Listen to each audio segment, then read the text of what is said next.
What if I told you that our minds can control the subatomic future? You wouldn't believe me, but it is true. We do send a quantum wave into the future to predict things. That is crazy stuff. Now, one of the most peculiar things about quantum physics is that the act of observation alters the result, like how you'd anticipate it in the classical world. You can look at it, but it will change it. So in that way, suppose that there is a blindfold over the Schrodinger's cat, and I ask you to throw the quantum ball. Guess what's going to happen? Right, the ball bounces back to the cat, but it can also do something else. It can almost magically appear on the other side.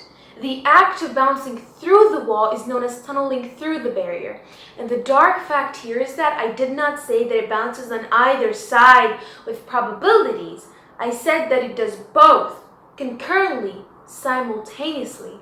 Now, what's interesting is that if the cat did this without the blindfold on, it would modify outcomes because the ball then has its physical dimensions. But when the cat did not look at it, it behaved very much like a wave. And in terms of wave, there's a probability of a wave particle bouncing in many different directions, and a tiny, tiny tail of possibility that it does not stop at the barrier. The particle drops quickly and exponentially through the energy barrier. This happens beyond the strong nuclear forces.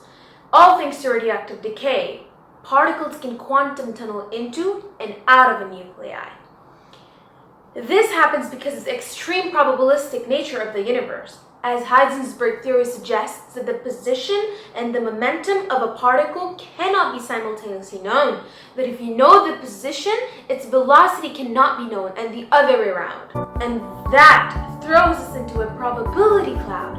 Here you can see that the probability of a particle being at the edges is less than in the center, but the possibility is still there that it could breach through the higher energy barrier. Technically, the electron isn't actually going through the barrier because, strangely enough, no time passes during quantum tunneling.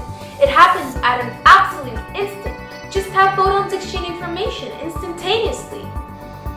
While this may sound like an impossible and very, very strange occurrence, without quantum tunneling, life in and of itself, as we know it, could not be possible.